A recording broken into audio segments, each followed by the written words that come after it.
நான் ஹாஸ்பிட்டல்ல இருக்காங்க. அங்க கதிர், ருக்மணி 2 பேருமே வந்து ரொம்ப ஃபீல் பண்றாங்க.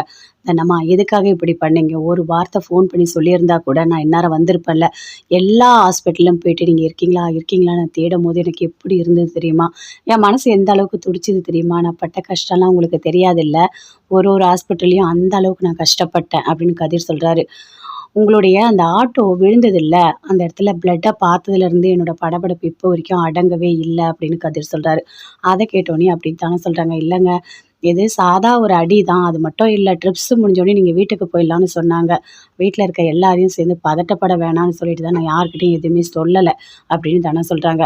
"என்ன தனம், என்ன பேசிட்டு இருக்க? கொஞ்சம் கூட யோசிக்கவே மாட்டியா?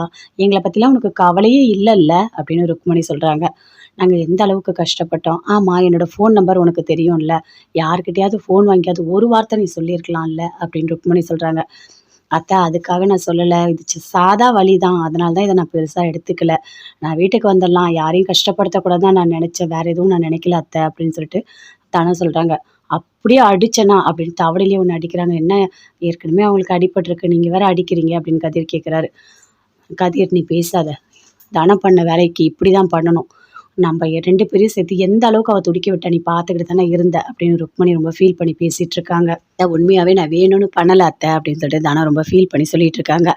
"சரிங்க தனம்மா, இங்க டேப்லெட் கொண்டு வந்து குடுக்குறாங்க. நான் போய் வாங்கிட்டு வரேன்." அப்படின்னு சொல்லிட்டு ருக்மணி அங்கருந்து அப்படியே போறாங்க. அப்ப கதிர் ரொம்ப ஃபீல் பண்றாரு. அப்படியே கைய புடிச்சுக்கிறாரு. ஹக் பண்ணிக்கிறாரு. "தனம்மா, உங்களுக்கு அடிபட்டுடுச்சுன்னோனே என்னால சுத்தமா தாங்கிக்கவே முடியல தனம்மா." அப்படின்னு சொல்லிட்டு அப்படியே ஹக் பண்ணிட்டு பயங்கரமா தோள்ல சாஞ்சுட்டு அப்படியே தேம்பி தேம்பி அழுதுட்டே இருக்காரு. "எழுந்துருங்க கதிர். ஒண்ணும் இல்ல. நான் நல்லா தான் இருக்கேன். ஒண்ணும் இல்ல. நான் நல்லா தான் இருக்கேன்." அப்படின்னு தானே சொல்றாங்க. எல்லாருமே அப்படியே சுத்தி பார்க்குறாங்க. "நீங்க எதுக்காக இந்த அளவுக்கு பதட்டப்படுறீங்க? ஒரு சாதாரண அடி தானே. என்ன தானம்மா இப்படி ஈஸியா சொல்லிட்டீங்க? அந்த ஆட்டோ எப்படி கவுந்தது?" அப்படின்னு கேட்குறாரு. "இல்ல, நான் வந்து ஏதோ ஒரு விஷயத்த யோசிச்சுட்டே வந்துட்டுருந்தேன். அப்ப எதுத்தா மாதிரி ஒரு பைக் வந்தது. அத நான் கவனிக்கல. அதனால அப்படியே சடனா பிரேக் போட்டேன். அப்படியே வண்டி கவுந்துருச்சு. வேற ஒண்ணும் இல்ல." அப்படின்னு தானே சொல்றாங்க. "தனம்மா, நீங்க சொல்லிட்டீங்க ஈஸியா. ஆனா நான் ரொம்ப கஷ்டப்பட்டுட்டேன். தயவு செய்து எங்ககிட்டலாம் எதுவுமே சொல்லக்கூடாது. எல்லாத்தையும் மறைச்சிடலாம். அப்படி மட்டும் நினைக்கவே நினைக்காதீங்க. தயவு செய்து." அப்படின்னு கதிர் சொல்றாரு. "இல்ல, இல்ல. நான் இனிமே அப்படிலாம் பண்ண மாட்டேன். எந்த விஷயமா இருந்தாலும் நான் கண்டிப்பா ஃபோன் பண்ணி உங்களுக்கு சொல்றேன்." அப்படின்னு சொல்லிட்டு தானே சொல்றாங்க. கதிர் பயங்கரமா அழுதுட்டுருக்காரு. "சரி, நான் போயிட்டு டாக்டர் கிட்ட கேட்குறேன். எப்போ போலான்னு சொல்லிட்டு. இன்னும் கொஞ்சம் ட்ரிப்ஸ் முடிஞ்சோனே நம்ம போலாம்." அதே மாரி ட்ரிப்ஸ் எல்லாமே ஏத்துறாங்க. ருக்மணியும் வந்து பார்க்குறாங்க. "சரி, நம்ம வீட்டுக்கு கூட்டிட்டு போலாம்." அப்படின்னு சொல்லிட்டு 2 பேருமே சேர்ந்து வீட்டுக்கு கூட்டிட்டு போறாங்க. தனம், கதிர் 2 பேருமே வீட்டு வாசல்லயே நில்லுங்க. "இதோ வரேன்." அப்படின்னு போறாங்க ருக்மணி. போயிட்டு ஆரத்திலாம் கொண்டு வராங்க. ஆரத்தியெல்லாம் எடுக்குறாங்க. "இனிமே உனக்கு எந்த ஒரு கெடுதலும் நடக்கக்கூடாது. நல்லதே நடக்கணும்." அப்படின்னு சொல்லிட்டு. இது எல்லாமே அப்படியே வந்து பார்க்குறாங்க. வாசுகி, ராதிகா எல்லாருமே பார்க்குறாங்க. "என்ன என்ன அடிபட்டுருக்கு?" அப்படின்னு கேட்குறாங்க. "அதுவா, ஒண்ணும் இல்ல. நான் கொஞ்சம் கீழ விழுந்துட்டேன் ஆட்டோல." அப்படின்னு சொல்றாங்க. "ஓ! அப்படியா? சரி, சரி." அப்படின்னு வாசுகி சொல்றாங்க. "தனம்மா, நீங்க வாங்க, உள்ள வாங்க." அப்படின்னு கதிர் அப்படி கைய பிடிச்சு கூட்டிட்டு போறாரு. "நீங்க உட்காருங்க. கொஞ்சம் ரெஸ்ட் எடுங்க." அதுக்குள்ள ருக்மிணி வராங்க. "இங்க பாரு தனம், இரு, நான் உனக்கு குடிக்க காஃபி கொண்டு வந்து தரேன். சரியா?" அப்படின்னு போயிட்டு காஃபியெல்லாம் போட்டு வந்து குடுக்குறாங்க. "தனம், நீ வந்துட்டு ஒரு 2, 3 நாளைக்கு ஆட்டோலாம் ஓட்ட வேண்டாம். நீ வீட்லயே இரு. ரெஸ்ட் எடு. சரியா?" அப்படின்னு ருக்மணி சொல்றாங்க. "அத்தை, இது ஒரு சின்ன அடிதான் அத்தை. இதுக்கே நீங்க 2 பேரும் இவ்ளோ பதட்டப்படுறீங்க? எனக்கு ஒண்ணுமே புரியல." அப்படின்னு சொல்லிட்டு தனம் சொல்றாங்க. "இங்க பாரு, உனக்கு இது சாதாரண விஷயம். ஆனா எனக்கு இது சாதாரண விஷயமே கிடையாது. இது ரொம்ப பெரிய விஷயம். புரியுதா? நீ தான் என்னோட உலகமே. என்னோட பொண்ணே நீ தான். என் பொண்ணுக்கு அடிபட்டா நான் துடிக்க மாட்டேனா?" அப்படின்னு சொல்லிட்டு ருக்மணி சொல்றாங்க. "சரிங்க அத்தை, இதெல்லாம் ஒண்ணும் இல்ல." அப்படின்னு தனம் சொல்லிட்டு இருக்காங்க. "இங்க பாருங்க தனம்மா, உங்கள பொறுத்தவரைக்கும் இது ஒண்ணுமே இல்ல. ஆனா எங்களுக்கு அப்படி கிடையாது. நீங்க தான் எங்களுக்கு எல்லாமே. தெரியும்ல." அப்படின்னு கதிர் சொல்றாரு. "சரி கதிர், நீ பார்த்துக்கோ. நான் போறேன்." அப்படின்னு ருக்மணி அங்கேருந்து அப்படியே போறாங்க. அங்கேருந்து வராங்க வாசுகி, ராதிகா 2 பேருமே வராங்க. "என்ன, ஏன் ஆட்டோலாம் பார்த்து ஓட்ட மாட்டியா?" அப்படின்னு ராதிகா கேட்குறாங்க. "இல்ல, இல்ல. நான் பார்த்து தான் ஓட்டுனேன். நான் சும்மா ஏதோ ஒண்ணு யோசிச்சுட்டு போனேன். பைக் வந்துடுச்சு. அதான் தெரியாம பிரேக் போட்டதுனால கீழ விழுந்துட்டேன்." அப்படின்னு சொல்றாங்க. "ஓ! அப்படியா? அப்போ நீ ஒழுங்கா ஆட்டோ ஓட்ட கத்துக்கலையா?" அப்படின்னு ராதிகா கேட்குறாங்க. "ஏய் ராதிகா, வாய மூடு. நீ ஒழுங்கா வேலைய பார்த்துட்டு போ." அப்படின்னு கதிர் சொல்றாரு. "என்ன மாமா, நான் சாதாரணமா பேசினா கூட என்ன போன்னு சொல்றீங்க. என்ன ரொம்ப கஷ்டப்படுத்துறீங்க நீங்க." அப்படின்னு ராதிகா சொல்றாங்க. அங்க வந்து வாசிக்கும் ரொம்ப நக்கலாவே பேசுறாங்க. பேசிட்டு அங்கருந்து அப்படியே போறாங்க. போம்போது 2 பேருமே சேர்ந்து தனியா போய் பேசிக்கிறாங்க. ருக்மணி, ராதிகா 2 பேருமே சொல்றாங்க. "நல்லா அடிபட்டுருக்கே. பரவால்ல, பரவால்ல. எல்லாமே நல்லதுக்கு தான். அவ்ளோ திமிரு அவளுக்கு. அதான் அடிபட்டுருக்கு." அப்படின்னு ராதிகா சொல்றாங்க. வாசிக்கு சந்தோஷமா சொல்றாங்க. "அவளுக்கு அடிபட்டுருச்சு. எப்படி வீட்டு வேலைலாம் செய்வா? நான் மட்டும் தான் செய்யணும் போல இருக்கு." அப்படின்னு வருத்தப்பட்டாங்க. "அத்தை, அவளுக்கு அடிபட்டுருச்சு, நான் சந்தோஷமாக இருக்கேன். நீங்கள் வீட்டு வேலை செய்யறத பற்றி கவலைப்பட்டுட்டு இருக்கீங்க அப்படின்னு சொல்லிட்டு ராதிகா சொல்கிறாங்க. பேசுவடி பேசுவ, நீ ஏன் பேச மாட்ட? அவள் வீட்டில் ஒரு வேலை கூட செய்ய மாட்டல்ல. ஏதாவது பண்ண சொன்னால் அத்தை என்னால் முடியல, அத்தை என்னால் முடியல அப்படின்னு சொல்லிட்டு அப்படி ஓடி போயிடுவேன். வீட்டில் இருக்க எல்லா வேலையும் நான் தாண்டி செய்யணும். அத்தை என்ன பேசிகிட்டு இருக்கீங்க? நீங்கள் எதுக்காக வேலை செய்யணும்? அதெல்லாம் அதுக்கு தான் ஒரு வேலைக்காரங்க இருக்காங்கல்ல, அந்த ருக்மணி, அப்புறம் அந்த ஷாலினி, இவங்கெல்லாம் இருக்காங்கல்ல அத்தை, அவங்களெல்லாம் வேறட்டி ஏதாவது வேலை வாங்கிக்கலாம், நீங்கள் கவலையப்படாதீங்க அப்படின்னு ராதிகா சொல்கிறாங்க. சரி சரி அப்படின்னு பேசிகிட்டு இருக்காங்க. அடுத்த நாள் வீட்டுக்கு வராரு கதிர், சீக்கிரமாக வராரு ஈவினிங். வந்த உடனே தனத்துக்கிட்ட சொல்கிறாரு, நாம கொஞ்சம் அந்த வெளியே போயிட்டு வரலாமா அப்படின்னு சொல்லிட்டு. எங்கே அப்படின்னு கேட்குறாங்க தனம். இல்லை வீட்டுக்குள்ளேயே இருக்கீங்கல்ல, உங்களுக்கு ஒரு மாதிரி இருக்கும், வாங்க போகலாம் அப்படின்னு கதிர் கூட்டிகிட்டு போகிறாரு. போனால் பீச்சுக்கு கூட்டிகிட்டு போகிறாரு. பீச்சுக்கு போன உடனே ரொம்ப சந்தோஷப்படுறாங்க. அப்படியே சுற்றி இருக்க எல்லா இடத்தையுமே அப்படியே பார்க்குறாங்க, பார்த்து ரசிக்கிறாங்க. நல்லா இருக்குது ஆமாம் அப்படின்னு சொல்லிட்டு. தனம்மா எதுக்காக நீங்கள் இப்படி பண்ணீங்க எனக்கு இப்போ வரைக்கும் புரியல. நான் உங்கள் புருஷன் நீங்கள் நினச்சது கூட இல்லை, பரவாயில்ல. ஆனால் அட்லீஸ்ட் ஒரு மனுஷனாவது நீங்கள் நம்ம மதிச்சிருக்கலாம்ல. ஒரு வார்த்தை ஃபோன் பண்ணி சொல்லியிருக்கலாம். ரொம்ப கஷ்டமாக இருந்தது தெரியுமா? நாங்கள் தேடி வந்தது, எங்கள் மனசு பட்ட கஷ்டம் அதெல்லாம் வார்த்தையால் சொல்ல முடியாது தானம்மா. இப்போ வரைக்குமே என்னால் அதை தாங்கிக்கவே முடியல அப்படின்னு கதிர் சொல்கிறாரு. உங்களுக்கு என் மேலே அவ்வளோ பாசமா அப்படின்னு கேட்குறாங்க. ஆமாம் தனம், உன் மேலே எனக்கு பாசம் இருக்காதா? அப்போ நான் தான் உங்களை புரிஞ்சுக்கலையா அப்படின்னு சொல்லிட்டு தனம் அப்படியே ஹக் பண்ணிக்கிறாங்க, பயங்கரமாக அழறாங்க. கதிர், ஐ லவ் யூ கதிர், எனக்கு தெரியாது நீங்கள் இந்த அளவுக்கு என் மேலே பாசம் வச்சுருப்பீங்க, எனக்கு சத்தியமாக தெரியாது கதிர் அப்படின்னு சொல்லிட்டு அப்படியே பயங்கரமாக ஃபீல் பண்ணி தானே அப்படியே ஹக் பண்ணிவிட்டு அழறாங்க. கதிரும் ரொம்ப சந்தோஷப்படுறாரு. தனமாக என்னை ஏற்றுக்கிட்டாங்களா அப்படின்னு சொல்லிட்டு. நான் இந்த ஒரு நாளைக்காக தான் நான் எவ்வளோ நாள் ஏங்கி இருந்தேன் தெரியுமா அப்படின்னு சொல்லிட்டு அவரும் அப்படியே ஹக் பண்ணிக்கிறாரு. 2 பேருமே சேர்ந்து பயங்கர சந்தோஷமாக இருக்காங்க. அப்போது தனம் சொல்கிறாங்க, கதிர் உன் மனசில் இவ்வளோ பாசம் இருந்தால் கண்டிப்பாக உங்களை விட்டு நான் பிரியவே மாட்டேன். இனி எப்போவுமே நீங்கள் என்ன சொன்னாலும் நான் கேட்பேன் அப்படின்னு சொல்லிட்டு தானே சொல்லிட்டு இருக்காங்க. உங்களுக்கு ஒன்று தெரியுமா? எப்படி ஆக்சிடெண்ட் ஆச்சு தெரியுமா? இந்த ராதிகா இருக்கல்ல, ராதிகாவும் நீங்களும் ஒன்றா இருக்கா மாதிரி எனக்கு ஒரு ஃபோட்டோ அனுப்பி வச்சுருந்தா. நான் அப்படியே ஆட்டோ ஓட்டிகிட்டு போகும்போது அது வந்ததை ஆன் பண்ணேன். பார்த்தா அதை பார்த்துக்கிட்டே நான் வண்டி ஓட்டினேன். அப்படியே எனக்கு இந்த மாதிரி ஆக்சிடெண்ட் ஆகிடுச்சு அப்படின்னு சொல்கிறாங்க. அந்த ராதிகா இருக்காள, அவள் நல்லவளே கிடையாது. அவள் எல்லாமே பிளான் போட்டு தான் பண்ணுவாள். அவள் வேணும்னு தான் பண்ணிகிட்டு இருக்கா. ஏன் உங்களுக்கு தெரியாதா தானம்மா? உங்களையும் என்னையும் பிரிக்கணுன்றது தான் அவளோட குறிக்கோளாகவே இருக்கும்.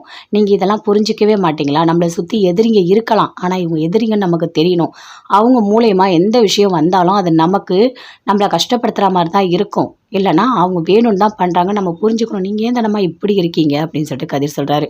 இல்லை உங்களை பற்றி எனக்கு தெரியும், இருந்தாலும் அந்த ஃபோட்டோவை பார்த்தோன்னே ஒரு செகண்ட் ரொம்ப கஷ்டமாக இருந்தது, என்னால் அதை ஃபேஸ் பண்ணவே முடியல தெரியுமா அப்படின்னு தானே சொல்கிறாங்க. இங்கே பாருங்கள், நான் அந்த ராதிகாவை வச்சுக்கிறேன், அவளை என்ன பண்ணுறேன்னு பாருங்கள் அப்படின்னு அங்கேருந்து கதிர் கோவமாக போகிறாரு. ராதிகாவை பார்க்குறாரு, பார்த்து பேசுகிறாரு. இங்கே பாரு, உனக்கு அறிவு இருக்கா இல்லையா அப்படின்னு கேட்குறாரு. என்னமாம்மா இப்படிலாம் பேசிகிட்டு இருக்கீங்க அப்படின்னு கேட்குறாங்க. அப்படி தான் நான் பேசுவேன். ஆமாம், நீ எதுக்காக நீயும் நானும் சேர்ந்து இருக்கா மாதிரி ஒரு ஃபோட்டோவை அப்படியே நீ தனமாக்கு அனுப்பி வச்சுருக்க அப்படின்னு கேட்குறாரு. ஐயோ மாமா, நான் அப்படிலாம் அனுப்பலை, நான் சாதாரணமாக தான் அனுப்பினேன், அவங்க நல்லா இருக்குன்னு சொல்லிட்டு. அவங்க தப்பாக புரிஞ்சுக்கிட்டாங்களா என்ன அப்படின்னு கேட்குறாங்க. வாயை மூடு, நீ வாயை மூடு. நீ இப்படி அனுப்புனதுனால அவங்களுக்கு ஆக்சிடெண்ட் ஆகி இன்றைக்கி எவ்வளோ பெரிய அடிபட்டிருக்கு பார்த்தியா அப்படின்னு கதிர் சொல்கிறாரு. என்ன மாமா, ஏன் நீங்களும் நானும் சேர்ந்து ஒரு ஃபோட்டோ எடுக்கக்கூடாதா என்ன? அதுக்கு அவங்களுக்கு அடிப்படுறதுக்கு என்ன சம்பந்தம் அப்படின்னு ராதிகா கேட்குறாங்க. நீ அனுப்பின ஃபோட்டோவை பார்த்துக்கிட்டே ரோட்டில் போயிருக்காங்க, அதனால தான் வண்டியே கவுந்துருக்கு, புரியுதா அப்படின்னு சொல்கிறாரு. இனிமேல் நீயும் நானும் இருக்கா மாதிரி ஏதாவது ஃபோட்டோ எடுத்து தனமாக்கு நீ அனுப்புன, இதுக்கப்புறம் இப்படி பேசிகிட்டே இருக்க மாட்டேன், புரியுதா? நீ இந்த வீட்லேயே இருக்க முடியாது, ஒழுங்காக உங்கள் வீட்டுக்கு தான் நீ போகணும் அப்படின்னு சொல்கிறாரு. மாமா நீங்கள் அப்படிலாம் எதுவும் பண்ணாதீங்க, நான் அந்த மாதிரிலாம் இனிமேல் பண்ண மாட்டேன் அப்படின்னு அங்கே வந்து போகிறாங்க. போயிட்டு யோசிக்கிறாங்க, என்ன தனமா என்னால் தான் உங்களுக்கு இப்படி ஆச்சா? அப்போ நான் உங்களை நிம்மதியாக இருக்க விடவே மாட்டேன். என்ன பண்ண முடியுமோ நான் எல்லாமே உங்களுக்கு பண்ணிகிட்டே இருப்பேன், டார்ச்சர் உங்களுக்கு கொடுத்துட்டே இருப்பேன், நீங்கள் நிம்மதியாகவே இருக்க விட மாட்டேன் அப்படின்னு சொல்லிட்டு அப்படி சந்தோஷமாக அப்படி போகிறாங்க. அதே போகிறாரு, எப்போ போல் ஹோட்டலுக்கு போயிட்டு எல்லா வேலையும் பார்த்துட்ருக்காரு. பார்த்துக்கிட்டே இருக்கும்போது அப்படி யோசிச்சுட்டே இருக்காரு.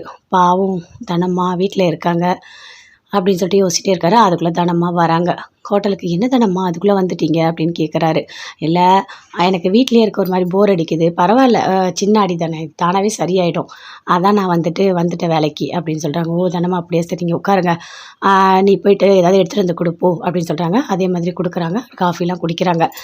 சரி கதி, நான் போயிட்டு வரேன், எனக்கு அங்கே வேலை இருக்குது அப்படின்னு சொல்லிட்டு ஆட்டோ ஸ்டாண்டுக்கு போகிறாங்க. போகணுன்னே அங்கே இருக்க எல்லாருமே விசாரிக்கிறாங்க. என்ன தானோ தலையில் அடிபட்டிருக்கு, உடனே வந்திருக்க, ஏன் கொஞ்சம் டைம் எடுத்து வீட்டில் ரெஸ்ட் எடுக்க மாட்டியா அப்படின்னு கேட்குறாங்க. என்ன இது கதிர் சொல்கிற மாதிரி எல்லாரும் சேர்ந்து ஒரே மாதிரி பேசிகிட்டு இருக்கீங்க, நான் எப்படி வீட்டில் இருக்க முடியும், எனக்கு ஒரு மாதிரி இருக்குது, நான் வேலைக்கு வந்துட்டு என்னால் வீட்டில் இருக்க முடியல, ஆட்டோ ஓட்டாமல் இருக்க முடியல அப்படின்னு சொல்கிறாங்க. இந்த மாதிரி ஆட்டோ கவுந்திருக்கு. ஏன் எங்கள் நம்பர்லாம் உனக்கு தெரியும்ல. ஒரு வார்த்தை ஃபோன் பண்ணி சொல்லியிருக்கலாம்ல. ஏன் தானே இப்படி இருக்க? அப்போ எங்கள்லாம் நீ வேற யாரோன்னு நினைக்கிறியா? அப்படின்னு கேட்குறாங்க. ஐயோ அக்கா, நான் அப்படிலாம் நினச்சதே கிடையாது. நீங்கள் தப்பாக புரிஞ்சிட்ருக்கீங்க. நான் அப்படிலாம் யோசிக்கல. எனக்கு அந்த நேரத்துக்கு எதுவுமே சொல்ல வேணாம் நான் நினச்சேன். அவ்வளோதான், வேற ஒன்றும் இல்லை. நான் டாக்டர்கிட்ட கேட்டேன். அவங்க சின்ன காயம் தான், ஒன்றும் இல்லை. நீங்கள் ட்ரிப்ஸ் ஏற்றிட்டு நீங்கள் போயிடலான்னு சொன்னாங்க. அதனால தான் நான் யாருக்கிட்டேயுமே சொல்லவே இல்லை. நீங்கள் வேறு எதுவும் நினச்சிக்காதீங்க அப்படின்னு சொல்கிறாங்க. இங்கே பாரு தனோ, என்னதான் இருந்தாலும் ஒரு சின்ன காயம்னா கூட ஒரு வார்த்தை ஃபோன் பண்ணி தான் நாங்கள்லாம் ஓடி வந்திருப்போம் தெரியுமா? எங்களுக்கு ரொம்ப கஷ்டமாக இருக்குது தனோ உன்னை பார்த்தா. என்ன சொல்கிறதுனே தெரியல. சரி, நான் போயிட்டு வரேன் அப்படின்னு எல்லாருமே அங்கேருந்து போகிறாங்க. தனம் ரொம்ப ஃபீல் பண்ணுறாங்க. ஐயோ, இவங்க கிட்டலாம் சொல்லன்னு சொல்லிட்டு ரொம்ப வருத்தப்படுறாங்களா, என்ன பண்ணுறதுன்னு தெரியலையே அப்படின்னு சொல்லிட்டு தனம் ரொம்ப வருத்தப்படுறாங்க. ஷாலினி வீட்டில் இருக்காங்க. அப்படியே வராங்க வாசுகி. ஷாலினி வந்து கேட்குறாங்க, என்ன எல்லாரும் இந்த வீட்டில் தானே இருக்கீங்க? சமையல் அந்த தனத்தால் பண்ண முடியல, அவளுக்கு ஏதோ அடிபட்டிருக்குன்னு சொல்கிறாங்க. ஏன் நீ பண்ண மாட்டியா? நீயும் பொடு தானே, எந்த வேலையும் செய்யவே மாட்டே. இங்கே பாரு, நீ போயிட்டு நான் சொல்கிற மாதிரி சூப்பராக சமையல் பண்ணி வச்சிரு சரியா அப்படின்னா எல்லாத்தையுமே சொல்கிறாங்க. அப்படியே ஷாலினி பார்க்குறாங்க, ருக்மணியும் பார்க்குறாங்க. எதுவுமே பேசவே இல்லை. ஆமாம், அந்த அம்மா கிட்ட போய் பேசினா அதோட அது ரோட்டில் போய் உட்காந்துக்கும். ஐயோ அப்பப்பப்பா, இது தொலை தாங்கவே முடியல அப்படின்னு சொல்லிட்டு மரகதம், ருக்மணி எல்லாருமே அப்படியே பார்க்குறாங்க. இங்கே பாருங்க, தானம் சமைக்கலல்ல, நீங்கள் தான் சமைக்கணும் இனிமே அப்படின்னு சொல்லிட்டு அங்கேருந்து அப்படியே போகிறாங்க. எனக்கு அந்த பொம்பளை இப்படிலாம் பண்ணிகிட்ருக்கு, ரொம்ப போட்டு நம்மளை டார்ச்சர் பண்ணிகிட்ருக்கு அப்படின்னு சொல்கிறாங்க மரகதம். இங்கே பாரு மரகதம், அவங்கக்கிட்ட நம்ம வச்சுக்கவே கூடாது, உனக்கு தெரியும்ல. அமைதியாக பூனை மாதிரி இங்கே நடக்கிறதெல்லாம் கேட்டுட்டு அப்படியே ரோட்டில் போய் உட்காந்துப்பாங்க. அதோட மயக்கடிச்சு விழுந்துருவாங்க. அதுக்குள்ளே பெரிய பிரச்சனை பண்ணிடுவாங்க.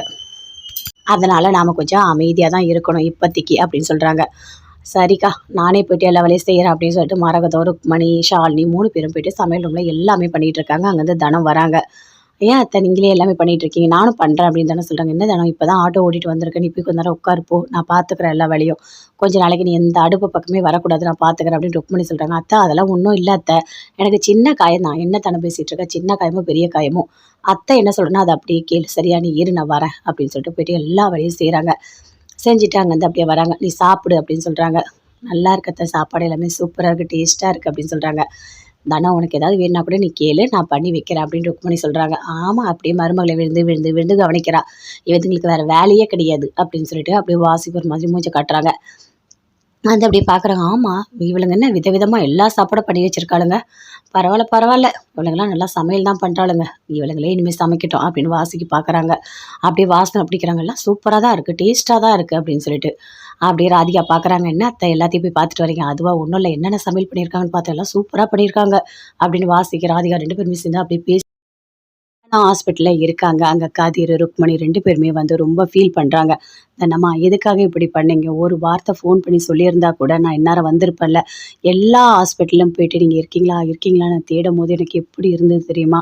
என் மனசு எந்த அளவுக்கு துடிச்சது தெரியுமா? நான் பட்ட கஷ்டம்லாம் உங்களுக்கு தெரியாதுல்ல. ஒரு ஹாஸ்பிட்டல்லையும் அந்த அளவுக்கு நான் கஷ்டப்பட்டேன்" அப்படின்னு கதிர் சொல்கிறாரு.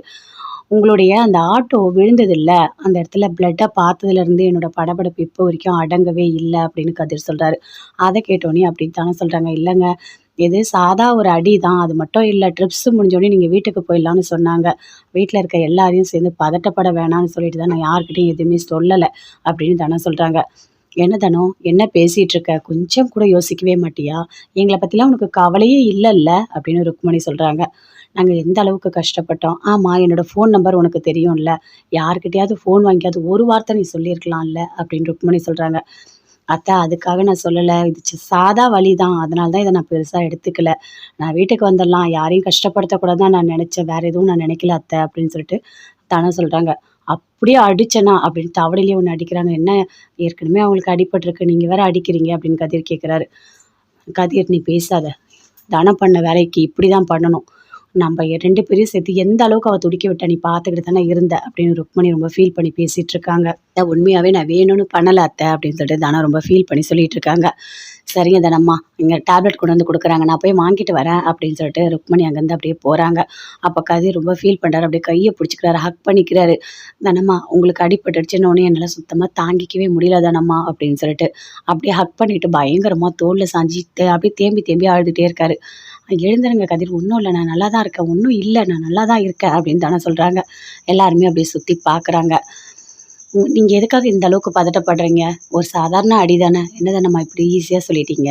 அந்த ஆட்டோ எப்படி கவுந்தது?" அப்படின்னு கேட்குறாரு.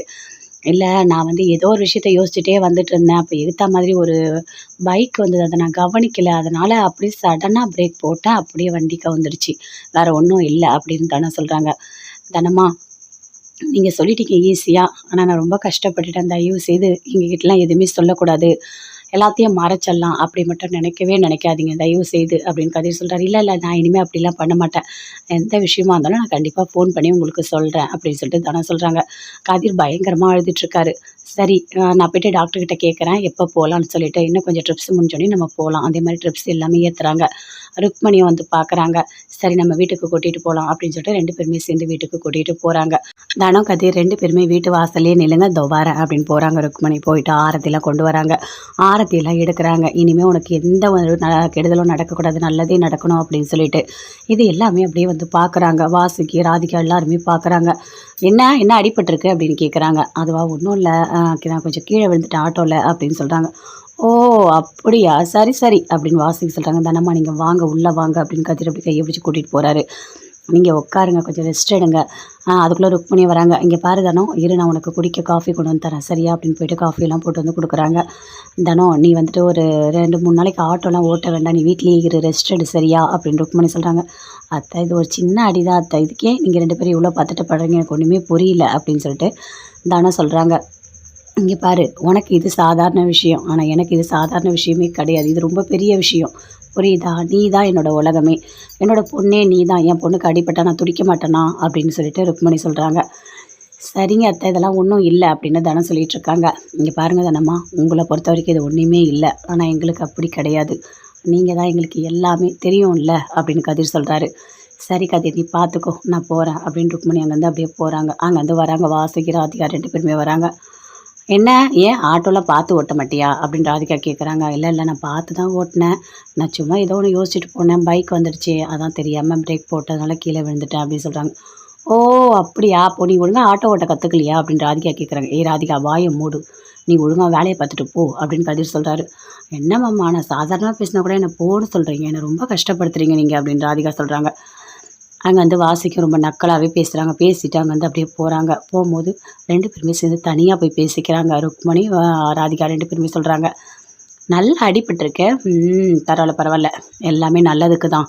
அவ்ளோ திமிரு அவளுக்கு. அதான் அடிபட்டுருக்கு" அப்படின்னு ராதிகா சொல்றாங்க. வாசிக்கு சந்தோஷமா சொல்றாங்க. "அவளுக்கு அடிபட்டுருச்சு. எப்படி வீட்டு வேலைலாம் செய்வா? நான் மட்டும் தான் செய்யணும் போல இருக்கு" அப்படின்னு வருத்தப்பட்டாங்க. "அத்தை அவளுக்கு அடிபட்டுருச்சு. நான் சந்தோஷமா இருக்கேன். நீங்க வீட்டு வேலை செய்யறத பத்தி கவலைப்பட்டுட்டு இருக்கீங்க" அப்படின்னு சொல்லிட்டு ராதிகா சொல்றாங்க. "பேசுவடி பேசுவ. நீ ஏன் பேச மாட்ட? உன் வீட்ல ஒரு வேலை கூட செய்ய மாட்டல்ல? ஏதாவது பண்ண சொன்னா, அத்தை என்னால முடியல, அத்தை என்னால முடியல" அப்படின்னு சொல்லிட்டு அப்படியே ஓடி போயிடுவ. "வீட்ல இருக்க எல்லா வேலையும் நான் தாண்டி செய்யணும்." "அத்தை என்ன பேசிட்டு இருக்கீங்க? நீங்க எதுக்காக வேலை செய்யணும்? அதெல்லாம் அதுக்கு தான் ஒரு வேலைக்காரங்க இருக்காங்கல்ல, அந்த ருக்மணி, அப்புறம் அந்த ஷாலினி இவங்கலாம் இருக்காங்கல்ல அத்தை. அவங்களெல்லாம் மிரட்டி ஏதாவது வேலை வாங்கிக்கலாம். நீங்க கவலையே படாதீங்க" அப்படின்னு ராதிகா சொல்றாங்க. "சரி, சரி" அப்படின்னு பேசிட்டு இருக்காங்க. அடுத்த நாள் வீட்டுக்கு வராரு கதிர். சீக்கிரமா வராரு ஈவினிங். வந்த உடனே தனத்துக்கிட்ட சொல்றாரு, "நாம கொஞ்சம் அந்த வெளிய போயிட்டு வரலாமா?" அப்படின்னு சொல்லிட்டு. "எங்க?" அப்படின்னு கேட்குறாங்க தனம். "இல்ல வீட்டுக்குள்ளேயே இருக்கீங்கல்ல, உங்களுக்கு ஒரு மாதிரி இருக்கும். வாங்க போலாம்" அப்படின்னு கதிர் கூட்டிட்டு போறாரு. போனா பீச்சுக்கு கூட்டிட்டு போறாரு. பீச்சுக்கு போன உடனே ரொம்ப சந்தோஷப்படுறாங்க. அப்படியே சுத்தி இருக்க எல்லா இடத்தையுமே அப்படியே பார்க்குறாங்க. பார்த்து ரசிக்கிறாங்க. நல்லா இருக்கு. ஆமா" அப்படின்னு சொல்லிட்டு. "தனம்மா எதுக்காக நீங்க இப்படி பண்ணீங்க? எனக்கு இப்போ வரைக்கும் புரியல. நான் உங்க புருஷன் நீங்க நெனச்சது கூட இல்ல, பரவாயில்ல. ஆனா அட்லீஸ்ட் ஒரு மனுஷனாவது நீங்க மதிச்சிருக்கலாம்ல. ஒரு வார்த்தை ஃபோன் பண்ணி சொல்லியிருக்கலாம். ரொம்ப கஷ்டமா இருந்தது தெரியுமா? நாங்க தேடி வந்தது, எங்க மனசு பட்ட கஷ்டம், அதெல்லாம் வார்த்தையால சொல்ல முடியாது தானம்மா. இப்போ வரைக்குமே என்னால அத தாங்கிக்கவே முடியல" அப்படின்னு கதிர் சொல்றாரு. "உங்களுக்கு என் மேல அவ்ளோ பாசமா?" அப்படின்னு கேட்குறாங்க. "ஆமா தனம், உன் மேல எனக்கு பாசம் இருக்காதா? அப்ப நான் தான் உங்கள புரிஞ்சுக்கலையா?" அப்படின்னு சொல்லிட்டு தனம் அப்படியே ஹக் பண்ணிக்கிறாங்க. பயங்கரமா அழறாங்க. "கதிர், ஐ லவ் யூ கதிர். எனக்கு தெரியாது நீங்க இந்த அளவுக்கு என் மேல பாசம் வச்சிருப்பீங்க. எனக்கு சத்தியமா தெரியாது கதிர்" அப்படின்னு சொல்லிட்டு அப்படியே பயங்கரமா ஃபீல் பண்ணி தனம் அப்படியே ஹக் பண்ணிட்டு அழறாங்க. கதிரும் ரொம்ப சந்தோஷப்படுறாரு. "தனம்மா என்ன ஏத்துக்கிட்டாங்களா?" அப்படின்னு சொல்லிட்டு. "நான் இந்த ஒரு நாளைக்காக தான் நான் எவ்ளோ நாள் ஏங்கி இருந்தேன் தெரியுமா?" அப்படின்னு சொல்லிட்டு அவரும் அப்படியே ஹக் பண்ணிக்கிறாரு. 2 பேருமே சேர்ந்து பயங்கர சந்தோஷமா இருக்காங்க. அப்போ தனம் சொல்றாங்க, "கதிர் உன் மனசுல இவ்ளோ பாசம் இருந்தா கண்டிப்பா உங்கள விட்டு நான் பிரியவே மாட்டேன். இனி எப்பவுமே நீங்க என்ன சொன்னாலும் நான் கேட்பேன்" அப்படின்னு சொல்லிட்டு தனம் சொல்லிட்டு இருக்காங்க. "உங்களுக்கு ஒண்ணு தெரியுமா? எப்படி ஆக்சிடென்ட் ஆச்சு தெரியுமா? இந்த ராதிகா இருக்கால்ல, ராதிகாவும் நீங்களும் ஒண்ணா இருக்கா மாதிரி எனக்கு ஒரு ஃபோட்டோ அனுப்பி வச்சிருந்தா. நான் அப்படியே ஆட்டோ ஓட்டிட்டு போம்போது அது வந்தத ஆன் பண்ணேன். பார்த்தா அத பார்த்துக்கிட்டே நான் வண்டி ஓட்டுனேன். அப்படியே எனக்கு இந்த மாதிரி ஆக்சிடென்ட் ஆயிடுச்சு அப்படின்னு சொல்கிறாங்க. அந்த ராதிகா இருக்காள, அவள் நல்லவளே கிடையாது. அவள் எல்லாமே பிளான் போட்டு தான் பண்ணுவா. அவள் வேணும்னு தான் பண்ணிகிட்டு இருக்கா. ஏன் உங்களுக்கு தெரியாதா தானம்மா, உங்களையும் என்னையும் பிரிக்கணுன்றது தான் அவளோட குறிக்கோளாகவே இருக்கும். நீங்கள் இதெல்லாம் புரிஞ்சிக்கவே மாட்டீங்களா? நம்மளை சுற்றி எதிரிங்க இருக்கலாம், ஆனால் இவங்க எதிரிங்கன்னு நமக்கு தெரியணும். அவங்க மூலயமா எந்த விஷயம் வந்தாலும் அது நம்மளை கஷ்டப்படுத்துகிற மாதிரி தான் இருக்கும். இல்லைனா அவங்க வேணும்னு தான் பண்ணுறாங்க, நம்ம புரிஞ்சுக்கணும். நீங்கள் ஏன் தானம்மா இப்படி இருக்கீங்க அப்படின்னு சொல்லிட்டு கதிர் சொல்கிறாரு. இல்லை, உங்களை உங்களை பற்றி எனக்கு தெரியும், இருந்தாலும் அந்த ஃபோட்டோவை பார்த்தோன்னே ஒரு செகண்ட் ரொம்ப கஷ்டமாக இருந்தது, என்னால் அதை ஃபேஸ் பண்ணவே முடியல தெரியுமா அப்படின்னு தானே சொல்கிறாங்க. இங்கே பாருங்கள், நான் அந்த ராதிகாவை வச்சுக்கிறேன், அவளை என்ன பண்ணுறேன்னு பாருங்கள் அப்படின்னு அங்கேருந்து கதிர் கோவமாக போகிறாரு. ராதிகாவை பார்க்குறாரு, பார்த்து பேசுகிறாரு. இங்கே பாரு, உனக்கு அறிவு இருக்கா இல்லையா அப்படின்னு கேட்குறாரு. என்னம்மாம்மா இப்படிலாம் பேசிகிட்டு இருக்கீங்க அப்படின்னு கேட்குறாங்க. அப்படி தான் நான் பேசுவேன். ஆமாம், நீ எதுக்காக நீயும் நானும் சேர்ந்து இருக்கா மாதிரி ஒரு ஃபோட்டோவை அப்படியே நீ தனமாக்கு அனுப்பி வச்சுருக்க அப்படின்னு கேட்குறாரு. ஐயோ மாமா, நான் அப்படிலாம் அனுப்பலை, நான் சாதாரணமாக தான் அனுப்பினேன், அவங்க நல்லா இருக்குன்னு சொல்லிட்டு. அவங்க தப்பாக புரிஞ்சுக்கிட்டாங்களா என்ன அப்படின்னு கேட்குறாங்க. வாயை மூடு, நீ வாயை மூடு. நீ இப்படி அனுப்புனதுனால அவங்களுக்கு ஆக்சிடென்ட் ஆகி இன்றைக்கி எவ்வளோ பெரிய அடிபட்டிருக்கு பார்த்தியா அப்படின்னு கதிர் சொல்கிறாரு. என்ன மாமா, ஏன் நீங்களும் நானும் சேர்ந்து ஒரு ஃபோட்டோ எடுக்கக்கூடாதா என்ன? அதுக்கு அவங்களுக்கு அடிப்படுறதுக்கு இதுக்கு என்ன சம்பந்தம் அப்படின்னு ராதிகா கேட்குறாங்க. நீ அனுப்பின ஃபோட்டோவை பார்த்துக்கிட்டே ரோட்டில் போயிருக்காங்க, அதனால தான் வண்டியே கவுந்துருக்கு, புரியுதா அப்படின்னு சொல்கிறாரு. இனிமேல் நீயும் நானும் இருக்கா மாதிரி ஏதாவது ஃபோட்டோ எடுத்து தனமாக்கு நீ அனுப்புன, இதுக்கப்புறம் இப்படி பேசிகிட்டே இருக்க மாட்டேன், புரியுதா? நீ இந்த வீட்லேயே இருக்க முடியாது, ஒழுங்காக உங்கள் வீட்டுக்கு தான் நீ போகணும் அப்படின்னு சொல்கிறாரு. மாமா நீங்கள் அப்படிலாம் எதுவும் பண்ணாதீங்க, நான் அந்த மாதிரிலாம் இனிமேல் பண்ண மாட்டேன் அப்படின்னு அங்கே வந்து போகிறாங்க. போயிட்டு யோசிக்கிறாங்க. என்ன தனமா, என்னால் தான் உங்களுக்கு இப்படி ஆச்சா? அப்போ நான் உங்களை நிம்மதியாக இருக்க விடவே மாட்டேன். என்ன பண்ண முடியுமோ நான் எல்லாமே உங்களுக்கு பண்ணிகிட்டே இருப்பேன், டார்ச்சர் உங்களுக்கு கொடுத்துட்டே இருப்பேன், நீங்கள் நிம்மதியாகவே இருக்க விட மாட்டேன் அப்படின்னு சொல்லிட்டு அப்படி சந்தோஷமாக அப்படி போகிறாங்க. அதே போகிறாரு. எப்போ போல் ஹோட்டலுக்கு போயிட்டு எல்லா வேலையும் பார்த்துட்ருக்காரு. பார்த்துக்கிட்டே இருக்கும்போது அப்படி யோசிச்சுட்டே இருக்காரு. பாவம் தனம்மா வீட்டில் இருக்காங்க அப்படின்னு சொல்லிட்டு யோசிச்சுட்டே இருக்காரு. அதுக்குள்ளே தனம்மா வராங்க ஹோட்டலுக்கு. என்ன தனம்மா அதுக்குள்ளே வந்துட்டீங்க அப்படின்னு கேட்குறாரு. இல்லை, எனக்கு வீட்டிலே இருக்க ஒரு மாதிரி போர் அடிக்குது, பரவாயில்ல, சின்ன அடி தானே, தானாகவே சரியாயிடும், அதான் நான் வந்துட்டேன் வேலைக்கு அப்படின்னு சொல்கிறாங்க. ஓ தனம்மா, அப்படியே சரி, நீங்கள் உட்காருங்க, நீ போயிட்டு ஏதாவது எடுத்துகிட்டு வந்து கொடுப்போ அப்படின்னு சொல்கிறாங்க. அதே மாதிரி கொடுக்குறாங்க. காஃபிலாம் குடிக்கிறாங்க. சரி கதி, நான் போயிட்டு வரேன், எனக்கு அங்கே வேலை இருக்குது அப்படின்னு சொல்லிட்டு ஆட்டோ ஸ்டாண்டுக்கு போகிறாங்க. போகணுன்னே அங்கே இருக்க எல்லாருமே விசாரிக்கிறாங்க. என்ன தானோ தலையில் அடிபட்டிருக்கு, உடனே வந்திருக்கேன், ஏன் கொஞ்சம் டைம் எடுத்து வீட்டில் ரெஸ்ட் எடுக்க மாட்டியா அப்படின்னு கேட்குறாங்க. என்ன இது கதிர் சொல்கிற மாதிரி எல்லாரும் சேர்ந்து ஒரே மாதிரி பேசிகிட்டு இருக்கீங்க, நான் எப்படி வீட்டில் இருக்க முடியும், எனக்கு ஒரு மாதிரி இருக்குது, நான் வேலைக்கு வந்துட்டு என்னால் வீட்டில் இருக்க முடியல, ஆட்டோ ஓட்டாமல் இருக்க முடியல அப்படின்னு சொல்கிறாங்க. இந்த மாதிரி ஆட்டோ கவுந்திருக்கு, ஏன் எங்கள் நம்பர்லாம் உனக்கு தெரியும்ல, ஒரு வார்த்தை ஃபோன் பண்ணி சொல்லியிருக்கலாம்ல, ஏன் தானே இப்படி இருக்க, அப்போ எங்கெல்லாம் நீ வேறு யாரோன்னு நினைக்கிறியா அப்படின்னு கேட்குறாங்க.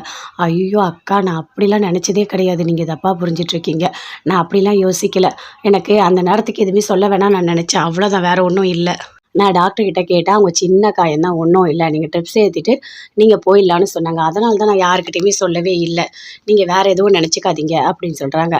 இங்கே பாருதனோ, என்னதான் இருந்தாலும் ஒரு சின்ன காயம்னா கூட ஒரு வார்த்தை ஃபோன் பண்ணி தான் நாங்களாம் ஓடி வந்திருப்போம் தெரியுமா, எங்களுக்கு ரொம்ப கஷ்டமாக இருக்குதானோ உன்னை பார்த்தா, என்ன சொல்கிறதுனே தெரியல, சரி நான் போயிட்டு வரேன் அப்படின்னு எல்லாருமே அங்கே வந்து போகிறாங்க. தானோ ரொம்ப ஃபீல் பண்ணுறாங்க. ஐயோ இவங்ககிட்டலாம் சொல்லணும்னு சொல்லிட்டு ரொம்ப வருத்தப்படுறாங்களே, என்ன பண்ணுறதுன்னு தெரியலையே அப்படின்னு சொல்லிட்டு தானோ ரொம்ப வருத்தப்படுறாங்க. ஷாலினி வீட்டில் இருக்காங்க. அப்படியே வராங்க வாசுகி. ஷாலினி வந்து கேட்குறாங்க, என்ன எல்லாரும் இந்த வீட்டில் தானே இருக்கீங்க, சமையல் அந்த தனத்தால் பண்ண முடியல, அவளுக்கு ஏதோ அடிபட்டிருக்குன்னு சொல்கிறாங்க, ஏன் நீ பண்ண மாட்டியா, நீயும் பொடு தானே, எந்த வேலையும் செய்யவே மாட்டேன், இங்கே பாரு நீ போயிட்டு நான் சொல்கிற மாதிரி சூப்பராக சமையல் பண்ணி வச்சிரு சரியா அப்படின்னா எல்லாத்தையுமே சொல்கிறாங்க. அப்படியே ஷாலினி பார்க்குறாங்க, ருக்மணியும் பார்க்குறாங்க, எதுவுமே பேசவே இல்லை. ஆமாம், அந்த அம்மா கிட்ட போய் பேசினா அதோட அது ரோட்டில் போய் உட்காந்துக்கும். ஐயோ அப்பப்பப்பா, இதோட தாங்கவே முடியல அப்படின்னு சொல்லிட்டு மரகதம் ருக்மணி எல்லாருமே அப்படியே பார்க்குறாங்க. இங்கே பாருங்கள், தானம் சமைக்கலல்ல, நீங்கள் தான் சமைக்கணும் இனிமே அப்படின்னு சொல்லிட்டு அங்கேருந்து அப்படியே போகிறாங்க. எனக்கு அந்த பொம்பளை இப்படிலாம் பண்ணிகிட்ருக்கு, ரொம்ப போட்டு நம்மளை டார்ச்சர் பண்ணிகிட்ருக்கு அப்படின்னு சொல்கிறாங்க மரகதம். இங்கே பாரு மரகதம், அவங்கக்கிட்ட நம்ம வச்சுக்கவே கூடாது, உனக்கு தெரியும்ல, அமைதியாக பூனை மாதிரி இங்கே நடக்கிறதுலாம் கேட்டுட்டு அப்படியே ரோட்டில் போய் உட்காந்துப்பாங்க, அதோட மயக்கடிச்சு விழுந்துருவாங்க, அதுக்குள்ளே பெரிய பிரச்சனை பண்ணிவிடுவாங்க, அதனால் நாம் கொஞ்சம் அமைதியாக தான் இருக்கணும் இப்போதைக்கு அப்படின்னு சொல்கிறாங்க. சரிக்கா, நானே போய்ட்டு எல்லா வேலையும் செய்கிறேன் அப்படின்னு சொல்லிட்டு மரகதம், ருக்மணி, ஷாலினி 3 பேரும் போய்ட்டு சமையல் ரூமில் எல்லாமே பண்ணிகிட்டு இருக்காங்க. அங்கேருந்து தனம் வராங்க. ஏன் அத்தை நீங்களே எல்லாமே பண்ணிகிட்டு இருக்கீங்க, நானும் பண்ணுறேன் அப்படின்னு தானே சொல்கிறாங்க. என்ன தனம், இப்போ தான் ஆட்டோ ஓட்டிகிட்டு வந்திருக்கேன், நீ போய் கொஞ்ச நேரம் உட்காருப்போ, நான் பார்த்துக்கிறேன் எல்லா வேலையும், கொஞ்ச நாளைக்கு நீ எந்த அடுப்பு பக்கமே வரக்கூடாது, நான் பார்த்துக்கிறேன் அப்படின்னு ருக்மணி சொல்கிறாங்க. அத்தை அதெல்லாம் ஒன்றும் இல்லை அத்தை, எனக்கு சின்ன காயம் தான், என்ன தனம் பேசிகிட்டு இருக்க, சின்ன காயமோ பெரிய காயமோ, அத்தை என்ன சொல்கிறேன்னா அதை அப்படியே கேளு சரியா, நீ இரு நான் வரேன் அப்படின்னு சொல்லிட்டு போயிட்டு எல்லா வேலையும் செய்கிறாங்க. செஞ்சுட்டு அங்கேருந்து அப்படியே வராங்க. நீ சாப்பிடு அப்படின்னு சொல்கிறாங்க. நல்லா இருக்கத்த, சாப்பாடு எல்லாமே சூப்பராக இருக்குது, டேஸ்ட்டாக இருக்குது அப்படின்னு சொல்கிறாங்க. தனா உனக்கு ஏதாவது வேணும்னா கூட நீ கேளு, நான் பண்ணி வைக்கிறேன் அப்படின்னு ருக்மணி சொல்கிறாங்க. ஆமாம், அப்படியே மருமகளை விழுந்து விழுந்து விழுந்து கவனிக்கிறா. இவங்களுக்கு வேறு வேலையே கிடையாது அப்படின்னு சொல்லிட்டு அப்படியே வாசிக்கு ஒரு மாதிரி மூஞ்ச காட்டுறாங்க. வந்து அப்படியே பார்க்குறாங்க. ஆமாம், இவளுங்க என்ன விதவிதமா எல்லா சாப்பாடும் பண்ணி வச்சிருக்காளுங்க. பரவாயில்ல பரவாயில்ல. இவளுங்கலாம் நல்லா சமையல் தான் பண்ணுறாளுங்க. இவளுங்களே இனிமேல் சமைக்கட்டும் அப்படின்னு வாசிக்கு பார்க்குறாங்க. அப்படியே வாசனை பிடிக்கிறாங்க. எல்லாம் சூப்பராக தான் இருக்குது, டேஸ்ட்டாக தான் இருக்குது அப்படின்னு சொல்லிட்டு. அப்படியே ராதிகா பார்க்குறாங்க. என்ன அத்தை எல்லாத்தையும் போய் பார்த்துட்டு வரீங்க? அதுவா ஒன்றும் இல்லை, என்னென்ன சமையல் பண்ணியிருக்காங்கன்னு பார்த்தா எல்லாம் சூப்பராக பண்ணியிருக்காங்க அப்படின்னு வாசிக்கு ராதிகா 2 பேருமே சேர்ந்து அப்படியே பேசிட்டு நின்றுட்டு இருக்காங்க.